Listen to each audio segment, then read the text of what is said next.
Amankan pasokan listrik saat Hari Ulang Tahun Republik Indonesia ke-76, PLN Unit Induk Wilayah Maluku, Maluku Utara siagakan 706 personil.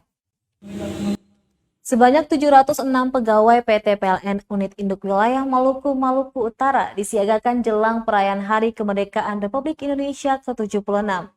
Ratusan pegawai itu akan mengamankan pasokan listrik khususnya di lokasi-lokasi upacara peringatan kemerdekaan.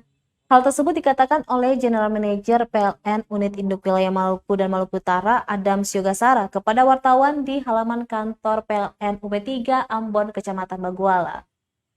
Tak hanya saat upacara, pengamanan juga dilakukan selama 3 hari mulai dari hari ini, Senin 16 Agustus 2021.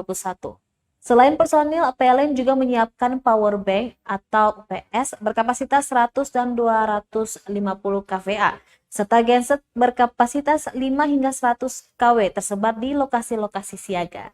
Dia berharap dengan persiapan yang sudah dilakukan dapat mencegah gangguan yang tak diinginkan.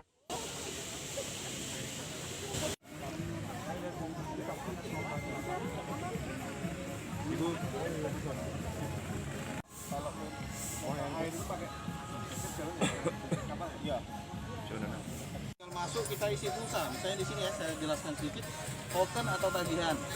Nah, kita masukkan nomornya, ID, ini ID-nya, masukkan nomor ID, misalnya berapa, tetap ya, sampai itu penuh, nanti kita langsung tekan mau isi pulsa berapa.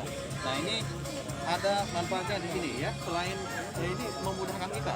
Nah kami juga di gardu listrik yang di pinggir jalan. Sekarang ini persiapan kita ini di 17 Agustus ini personil pegawai ada 994 orang, kemudian personil yang PT 722 dan operasi pembantunya sendiri ada 627 orang. Jadi kita sudah siap, mudah-mudahan semuanya bisa berjalan baik dan mudah-mudahan bisa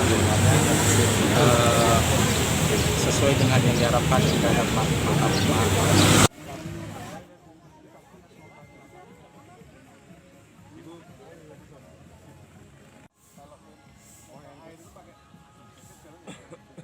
Terima kasih sudah nonton. Jangan lupa like, subscribe, dan share ya.